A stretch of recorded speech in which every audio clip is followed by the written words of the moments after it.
जरी यंत्रणा ठेवली तरी आपली सगळ्यांची जबाबदारी आहे. ही जबाबदारी घेऊनच आपण माझं काय म्हणणं आहे, आता तुम्हाला माहिती केलेलं आहे, हे जेव्हा आरक्षण होतं तेव्हा माझ्या काळामध्ये तेव्हा मी आपले मंगेशजी आयकर आमच्यावर नगरसेवक होते, हे त्यांचं काम आहे आणि त्यांनी ही जागा घेतलेली, परंतु ती जागा त्यावेळी अवेलेबल नव्हती, कारण ती त्यांनी त्यावेळी TDR त्यांचा घेतला नव्हता. तेव्हा त्यांना मी रिक्वेस्ट करून ही जागा ताब्यात घेतली महापालिकेने, तिथं गार्डन आपलं मन सुरू झालं.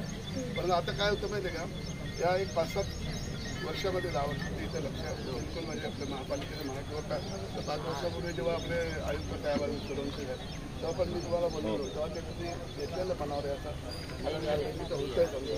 दुसरी गोष्ट काय माहिती आहे का, एक आपला कंटिन्यू आपल्याला इथं कोणतरी आपल्याला सतत आपल्याला पाहिजे, जेणेकरून पुढच्या 3 वर्षाच्या देखभालीची सुद्धा संपूर्ण जबाबदारी आम्ही घेतलेली. तर 3 वर्ष तरी कारण कसं होतं की हा मोठा खर्च आपण केल्यानंतर देखभाल त्याची राखली पाहिजे. पुन्हा ते करायचं 6 महिन्यात पुन्हा खराब होणार अशी कुठलीही तजवीज ठेवलेली नाही. तर 3 वर्ष हे रोजचा झाडू मारणं, सुरक्षा रक्षक हे सर्व त्याच्यामध्ये आपल्याला